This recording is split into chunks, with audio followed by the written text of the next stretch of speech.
जनाब सदर मोहतरम, स्टेज पर मौजूद ज़ुअमाए कौम, अकाबिर उलमाए किराम, बुजुर्गान मिल्लत, मेरे दोस्तों और भाइयों, अहल पेशावर को और खैबर पख्तूनख्वा के मुजाहिदों को इस कामयाब कॉन्फ्रेंस के इनेकाद पर सलाम पेश करता हूं। हजरत मुफ्ती साहब रहमहुल्लाह के उन्वान से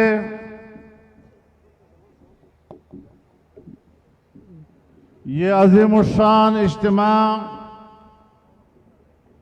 दर हकीकत अपने अकाबिर व असलाफ और उनकी तारीख को जिंदा जावेद रखने का अंदाज है।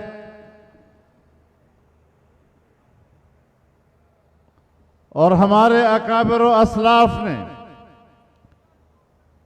राह हक में जो कुर्बानियां दी हैं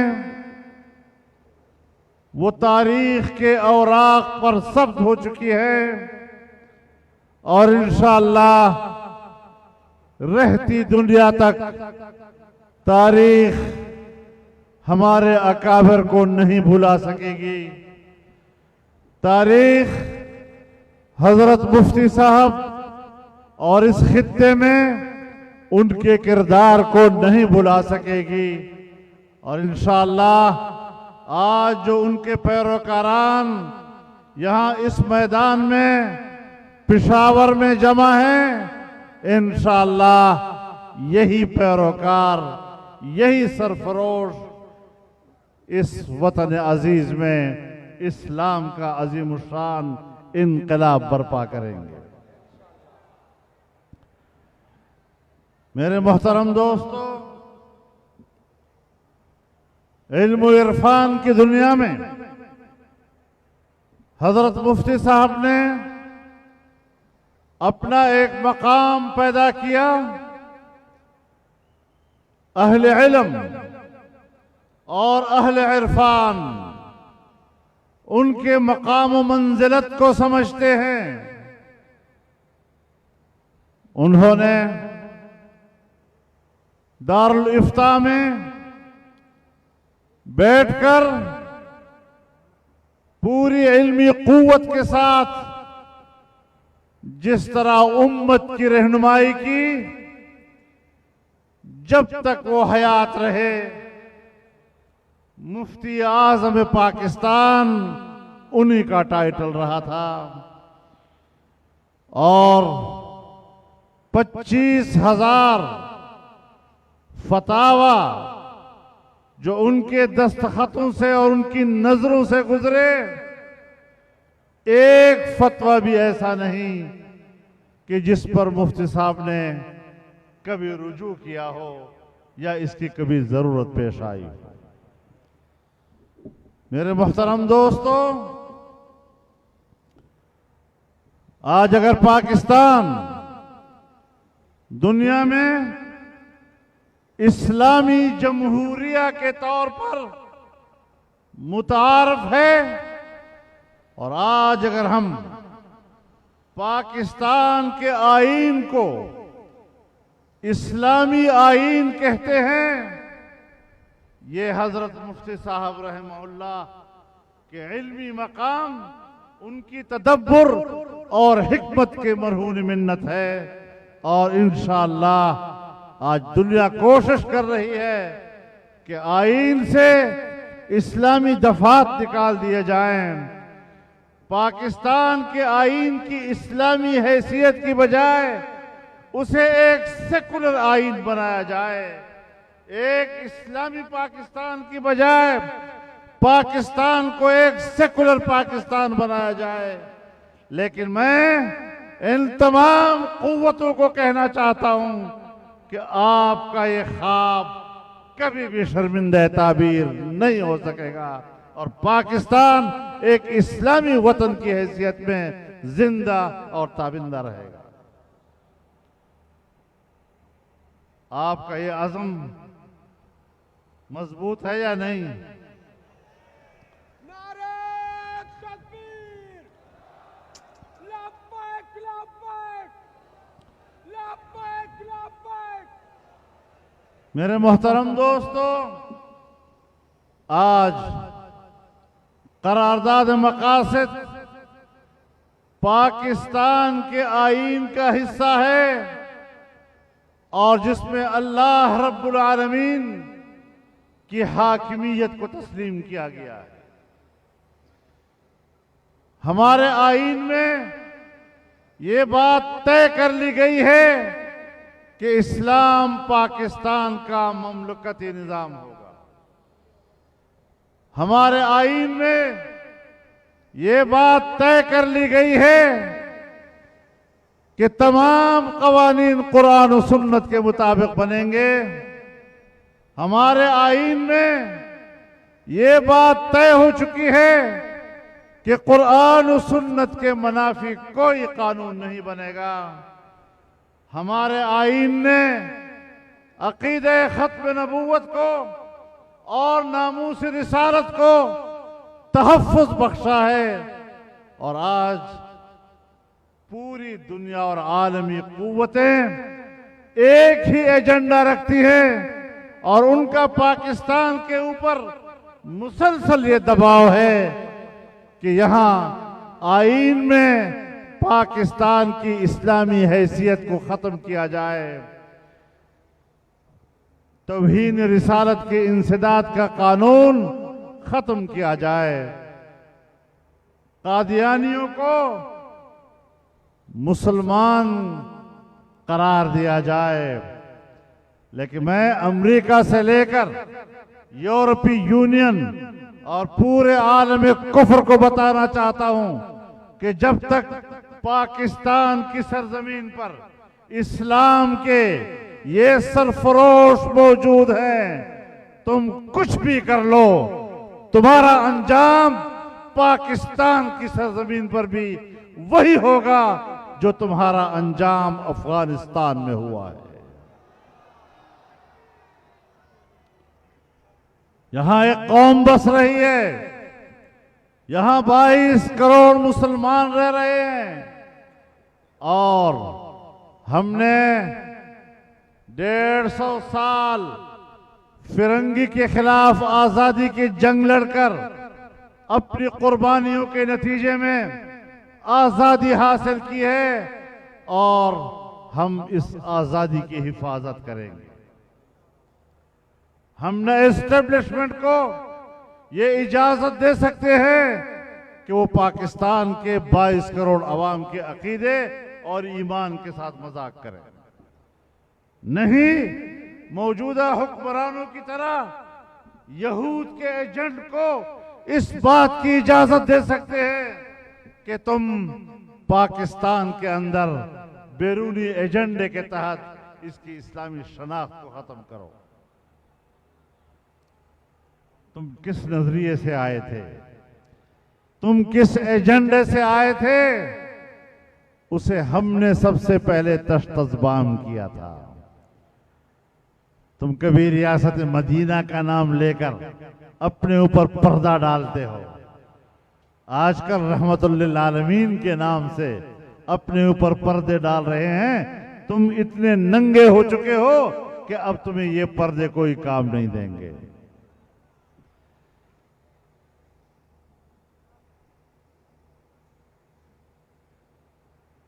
बहर रंगे के खाही, बहर रंगे के खाही, जाम मी पोश, मनंदाजे कदतरा में शनासम। तुम जैसे भी लिबास पहनोगे, और आज तो अजीब तमाशा लग गया है, अल्लाह ने रूए जमीन पर इंसान को खलीफा बनाया और हजरत इंसान को एक निजाम अता किया और रूए जमीन पर वो इंसान अल्लाह का खलीफा बना ताकि खुदा के निजाम को रूए जमीन पर चलाए। हमारे हुक्मरान बज़ाहिर तो इंसान लग रहे हैं, लेकिन खुदा के खलीफा का किरदार अदा करने की बजाय वापस जिन्नात की तरफ चले गए हैं। पाकिस्तान को जिन्नात की रहनुमाई में चला रहे हैं, जादू टोने की बुनियाद पर मुल्क को चला रहे हैं। ये मुल्क जिन्नात के लिए नहीं बना था, ये मुल्क जिन्नात से रहनुमाई हासिल करने के लिए नहीं बना था। जिन्नात ने भी हमसे रहनुमाई लेनी है।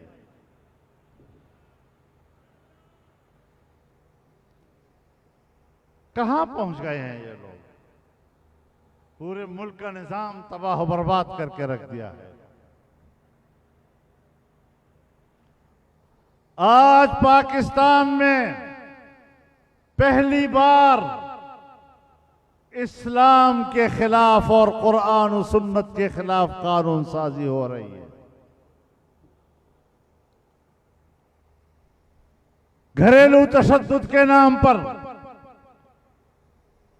जो कानून साजी की गई है, आज मैं आपकी मौजूदगी में और आपकी तायीद के साथ बड़े वाज़े अल्फाज में कहना चाहता हूं कि इस किस्म का कानून कुरान और सुन्नत का इनकार है। इनकार और कुरान और सुन्नत का इनकार तुम्हें क्या बनाता है, खुद जरा अपने गिरेबान में जान कर देगा।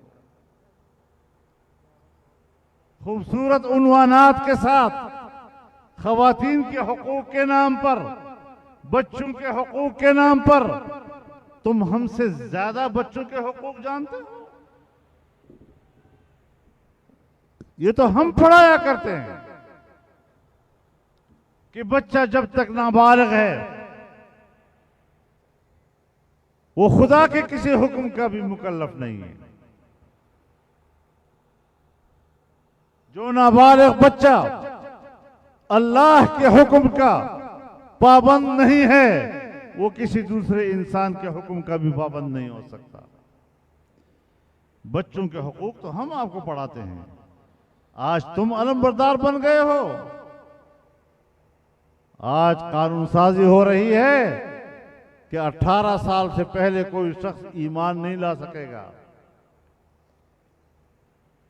तो मैंने कहा यह कानून साजी सिंध में हुई है, जहां आसिफ अली रहता है, जहां उसका वारिद हाकिम अली रहता था, जहां इमदाद अली रहता है, जहां कायम अली रहता है। ये सारे अली अली अली अली जमा होकर मैं उनको बताना चाहता हूं कि हजरत अली का नाम लेने वालों, वो तो खुद 10 साल की उम्र में ईमान लाए थे। यानी इसका माना यह है कि तुम्हारी नजर में रसूलुल्लाह सल्लल्लाहु अलैहि वसल्लम की दावत पर हजरत अली का 10 साल में ईमान लाना ये जुर्म था। तुम्हें कोई एहसास नहीं है? जिसके नाम पर तुम लुक़्मे कमा रहे हो,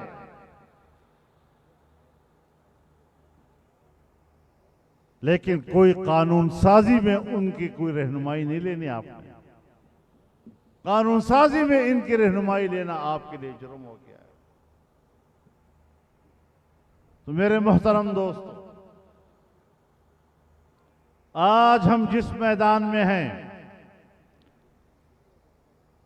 याद रखें किसी भी रियासत के लिए और किसी भी रियासत की बका के लिए 2 चीजें नागुज़ीर होती हैं। एक उसकी दिफाई कुव्वत और एक उसकी इक्तिसादी कुव्वत। एक जमाना था जब दारोमदार दिफाई कुव्वत पर हुआ करता था, लेकिन आज जमानों की तब्दीली के साथ रियासतों के बका का दारोमदार अब माशी कुव्वत पर हो गया है। रूस बहुत बड़ी ताकत थी, लेकिन अफगानिस्तान में जंग लड़ते हुए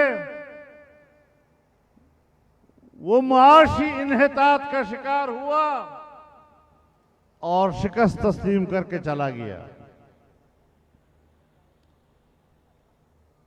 आज मगरिब की सरमायादारियत के मुकाबले में चीन ने एक नई जंग शुरू की है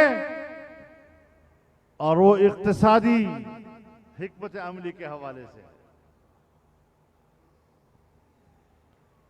दुनिया जानती है कि जब तक हम इक्तिसादी लिहाज से ताकतवर नहीं होंगे, हम खारजा पॉलिसी भी नहीं बना सकते। और मैं आपको समझाना चाहता हूं, एक मिसाल से समझाना चाहता हूं। हिंदुस्तान में यही बीजेपी की हुकूमत थी और इस बीजेपी की हुकूमत का वजीर आजम वाजपेयी था। वो बस में पाकिस्तान आया, लाहौर के मीनार पाकिस्तान पर खड़ा हुआ और कहा मैं पाकिस्तान को दिल से तस्लीम करता हूं। क्यों कहा? कि पाकिस्तान उस वक्त इक्तिसादी लिहाज से ताकतवर था और हिंदुस्तान पाकिस्तान के साथ तिजारत करना चाहता था। वो झुक के आया आपके पास। आज भी वहां बीजेपी की हुकूमत है, लेकिन मोदी सरकार जो इस वक्त बीजेपी की हुकूमत की क़यादत कर रहा है, उसका रवैया पाकिस्तान के साथ क्या है? वो कहां खड़े हैं और हम कहां खड़े हैं? आज उसने कश्मीर हमसे छीन लिया है और मैंने पार्लियामेंट में कहा था उस वक्त, अपनी ही इत्तेहादी से इख्तलाफ करते हुए, कि जिस अंदाज के साथ आप कबायली एजेंसियों का और फाटा का पाकिस्तान के आईन के आर्टिकल 247 के तहत खुसूसी हैसियत हासिल थी, हमने इस दफे को खत्म कर दिया। हिंदुस्तान में हिंदुस्तान के आईन के आर्टिकल 370 के तहत कश्मीर को खुसूसी हैसियत हासिल थी, उन्होंने 370 को खत्म कर दिया। अब आप बताएं कि आप अपने इंतजाम को कहां रख खड़े हैं और वो आपसे उसी बुनियाद पर उसी उसूल के तहत कश्मीर ले चुका है और हम कहते हैं जी हम कश्मीर की जंग लड़ेंगे। आपने तो कश्मीर को बेचा है, आपने तो कश्मीर उनके हवाले किया है।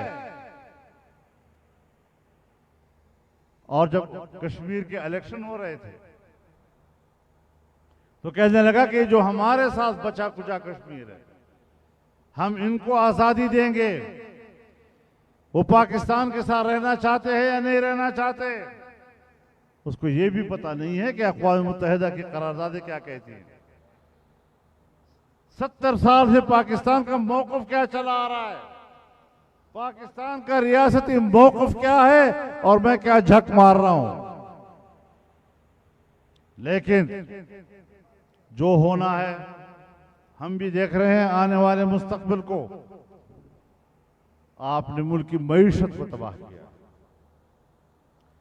जो हमारे मुल्क की बका के लिए रीढ़ की हैसियत रखता है, आज पाकिस्तान की मईशत जमीन बोस हो चुकी है। हमारे सालाना तरक्की का तखमीना 0 से नीचे चला गया। अभी कोरोना का फायदा उठाकर कुछ जो बाहर से इमदाद वगैरह आए उसकी बुनियाद पर कह रहे हैं हमारा सालाना तखमीना बढ़ गया है। बाहर की मदद पे है। आज तुम्हारे ज़र मुबादला के ज़खायर 100% कर्जों के पैसे के पर खड़े हैं। 100% पैसे के ऊपर, कर्जे के ऊपर। कहां खड़े हैं हम लोग? आप बताएं।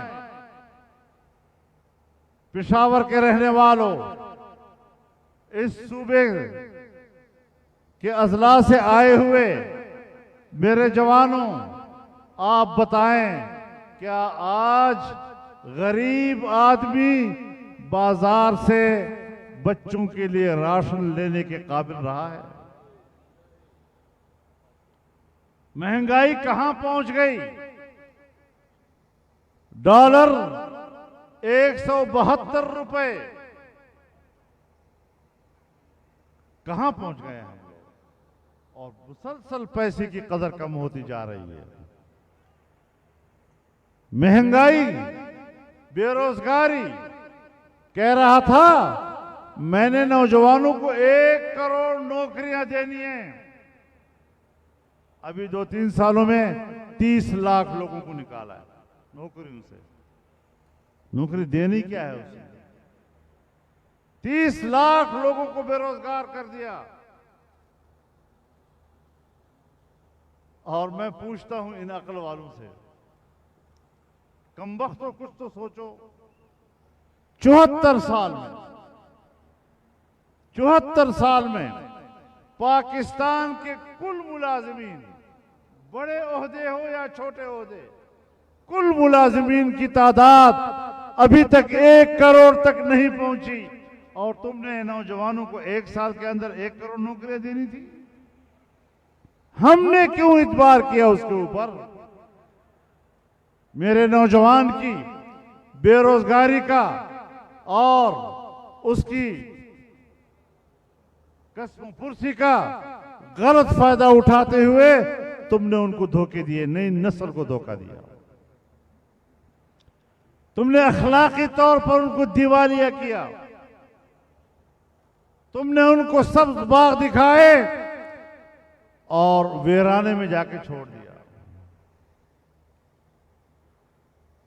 तुमने लोगों को कहा ये लो मदीने का टिकट, और जब वो जहाज में सवार हुए तो वो जहाज कूफे जा रहा था।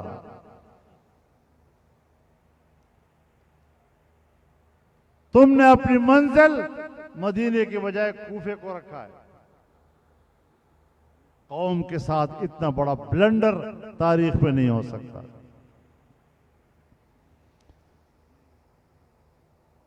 आज चीन आपसे नाराज है।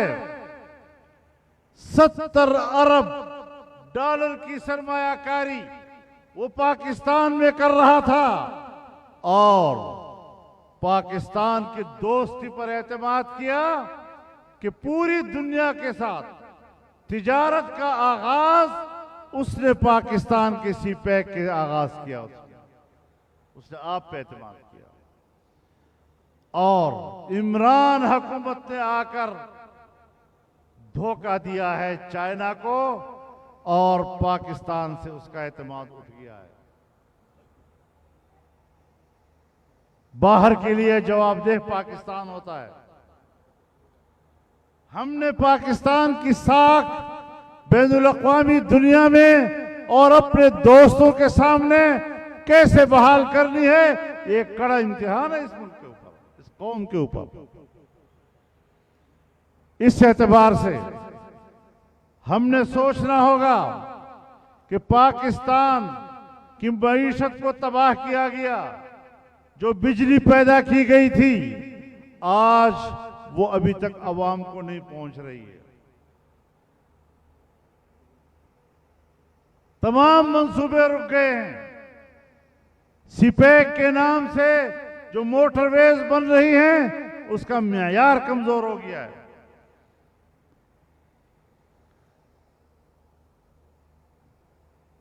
अफगानिस्तान की यह सूरत हाल है।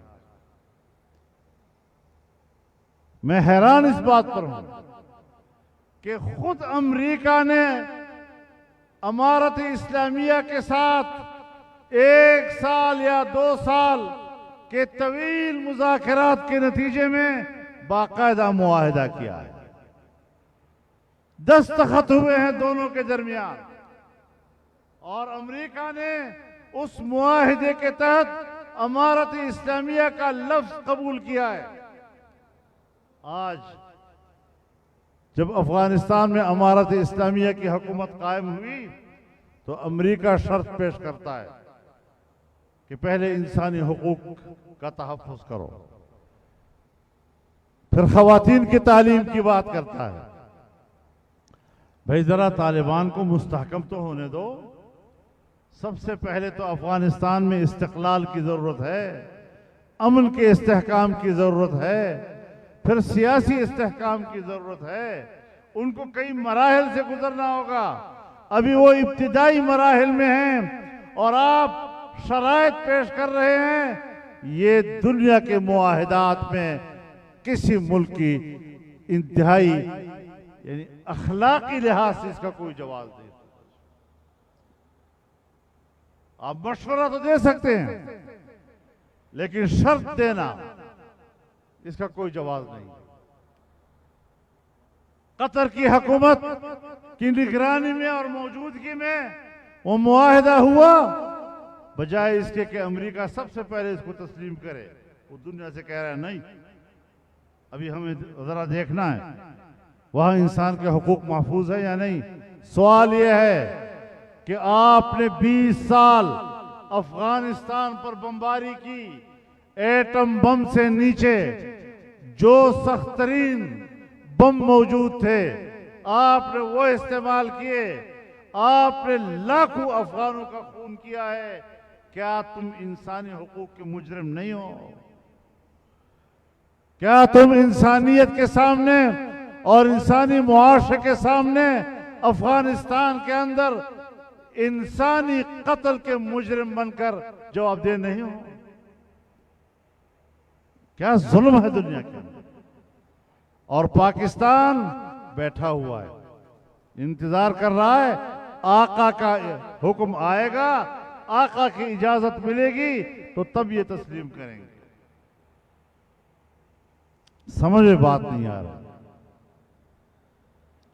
ऐसे बेतुके फलसफे आज तक मैंने किसी से नहीं सुने जिस तरह के आज के हुक्मरान फलसफे सुना रहे हैं। ईरान आपका पड़ोसी, लेकिन हिंदुस्तान की तराजू में बैठा हुआ है।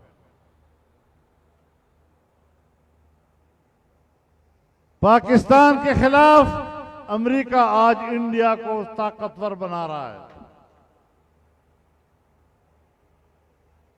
वो चाइना को कमजोर करना चाहता है ताकि माशी जंग में माशी पलड़ा एशिया का भारी ना हो सके। खारजा पॉलिसी का ये आलम है। कहता है कि अमेरिका का सदर मुझे टेलीफोन नहीं करता और हिंदुस्तान का वज़ीर-ए-आज़म मेरा फोन नहीं उठाता। अब आप खुद अंदाजा लगाएं। ये सरदार जरा बैठ जाए, सरदार सारे काम खराब करते हैं, आराम से बैठ जाए।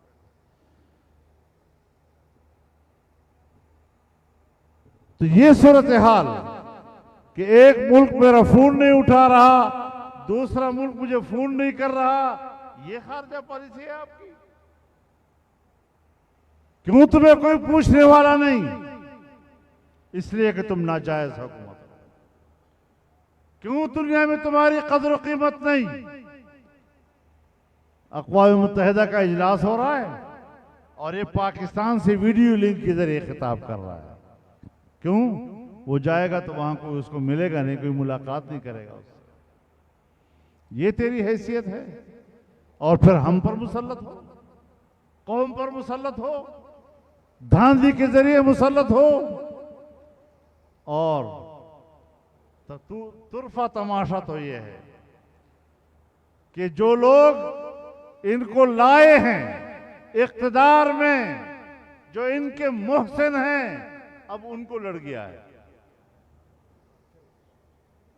और DGI-SI का मामला उसने मिस हैंडल किया। क्या चीज है ये? क्या तोहफा इन्होंने हमें दिया है? मैं एस्टेब्लिशमेंट से भी कहना चाहता हूं कि पता नहीं तुम किस उम्मीद से इसको लाए थे, तुमने किस उम्मीद पर इसके लिए धांधलियां की। अगर मुझे फौज का इदारा अजीज ना होता, अगर ये मेरे मुल्क के दिफाई लाइन ना होती, इसकी मेरे नजर में अहमियत ना होती, तो मैं ये जरूर कहता कि शुक्र है कि बिलाखिर तुम्हें लड़ गया है। लेकिन हम अफराद से गिला कर सकते हैं, लेकिन दिफाई इदारा पाकिस्तान का इदारा है। इदारे का हम जरूर चाहेंगे कि वो ताकतवर रहे और वो पाकिस्तान की दिफाई सलाहियत उसकी महफूज रहे।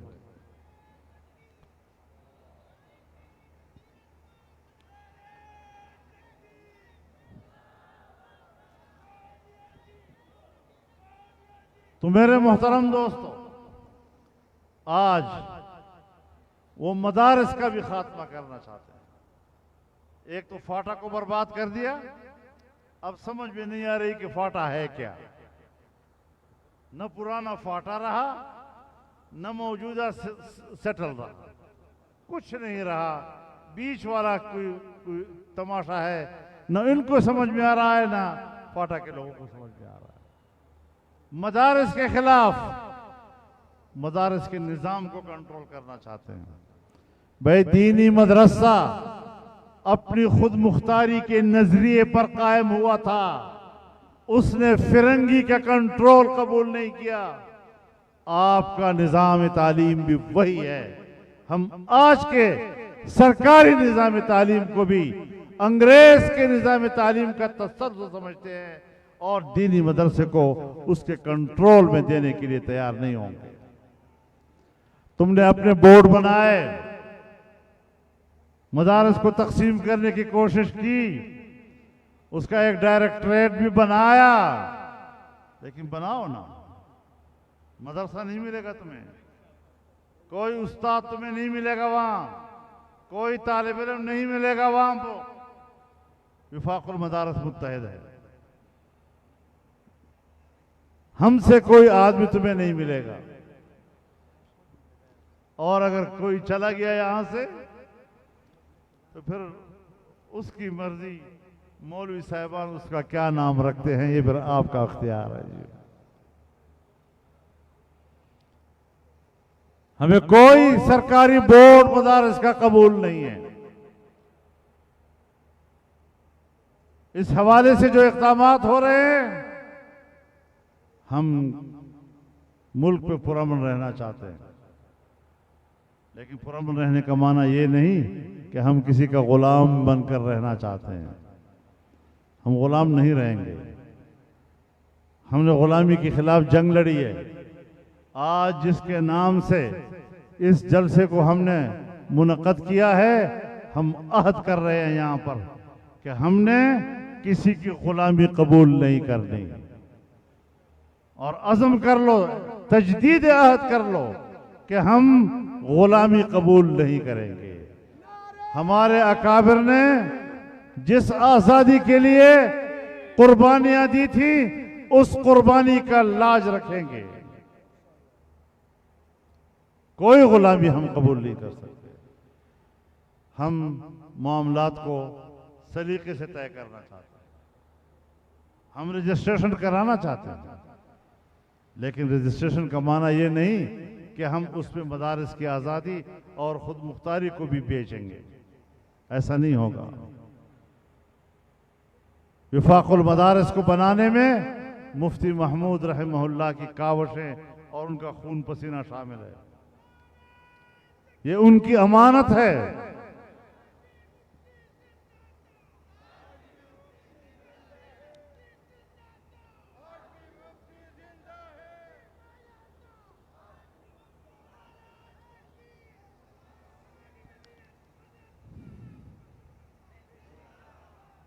तो इंशाअल्लाहुल अज़ीज़ हमने ही इस मुल्क को इंशाअल्लाह अल्लाह के फजल व करम से ठीक करना है। वक्त आ रहा है।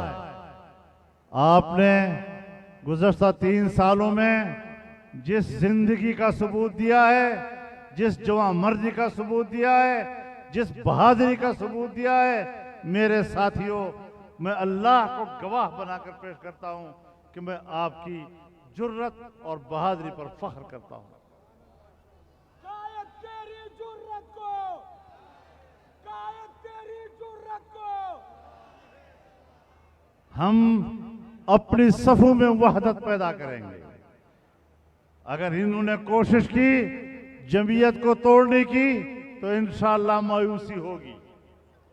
अगर इन्होंने विफाक को तोड़ने की कोशिश की तो उनको मायूसी का सामना करना पड़ेगा।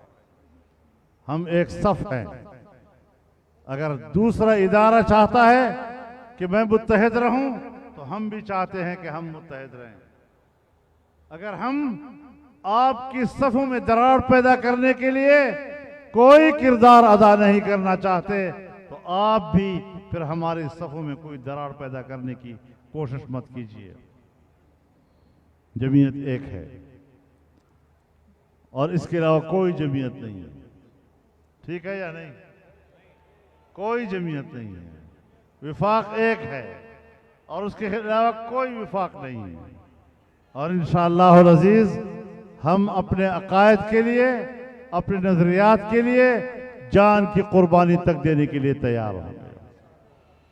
हमने हमेशा सियासी और जमहूरी और आईनी और कानूनी जद्दोजहद पर यकीन रखा है और उसी हवाले से हमारा सफर आगे बढ़ रहा है।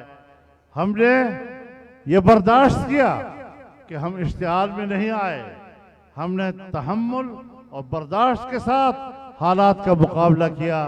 आज अगर पाकिस्तान में अमन है तो इन नौजवानों की मरहून मिन्नत है, मुफ्ती महमूद के पैरोकारों के मरहून मिन्नत है। अगर ये जंग छेड़ना चाहते तो अफगानिस्तान बन सकता था, लेकिन हमने पाकिस्तान को पुरअमन रखा है। मदारस ने पुरअमन रखा है, मदारस के जवानों ने पुरअमन रखा है, जमीयत उलमा के कारकुनों ने पुरअमन रखा है। और जमीयत एक पाकिस्तान की बात करती है, जमीयत मुत्तहिदा पाकिस्तान की बात करती है, जमीयत उलमा इस्लाम आईन पाकिस्तान की बात करती है, लेकिन अपने नजरियात पर कोई समझौता करने के लिए तैयार नहीं है। तो हमारा ये पैगाम बड़ा वाज़ेह है और इस पूरे अहम और मजबूत पैगाम के साथ हमने आगे बढ़ना है। ऐसे हुक्मरानों का तख्ता उलटना हमारा हक बनता है जिस तरह के हुक्मरान आज हम पर मुसल्लत हैं। हम ऐसी हुकूमत को तस्लीम नहीं करते। हमने ऐसे हुक्मरानों के हाथ पर बैत नहीं की। हमने इसको जायज हुकूमत भी नहीं माना और जायज नाजायज तो हमने कहा है ना कि ये नाजायज हुकूमत है। नाअहल तो यह खुद साबित हुआ है और कल तक बोंगियां मार रहा है। तो ऐसी सूरत हाल में इंशाअल्लाह हम पूरा मुल्क एक सफ है और एक सफ होकर हमने आगे बढ़ना है। तमाम सियासी कुव्वतों को साथ देकर चलना है और इंशाअल्लाह इस आमिराना शक्ल, आमरीत बसूरत जमहूरियत, ये हमें कबूल नहीं है। हमें आइन के मुताबिक जायज़ हुकूमत कबूल है और इसके अलावा कोई हमें हुकूमत कबूल नहीं है। हम अपनी जद्दोजहद को आगे बढ़ाएंगे और पूरे अज़म के साथ आगे बढ़ाएंगे और इंशाअल्लाह अज़ीज़ हम एक मुत्तहिदा सफ होकर आगे बढ़ेंगे। इलेक्शन भी आएगा तो इंशाअल्लाह आप उसके कामयाब नताइज देखेंगे। इंशाअल्लाह आपकी ये मेहनतें और आपकी ये जद्दोजहद ये रायगा नहीं जाएगी। अल्लाह ताला हमारा हाफिज़ व नासिर हो और उसी के हाथ में खैर है। हमने उसी से कामयाबी और खैर की तलब करनी है और इंशाअल्लाह वो दुआ कबूल करने वाला है। वाखिर दावाना, दुआ कर ले, दुआ फरमा ले। अल्हम्दुलिल्लाह रब्बिल आलमीन वस्सलातु वस्सलामु अला अशरफिल अंबिया वल मुरसलीन व अला आलिहि व सहबिहि अजमईन।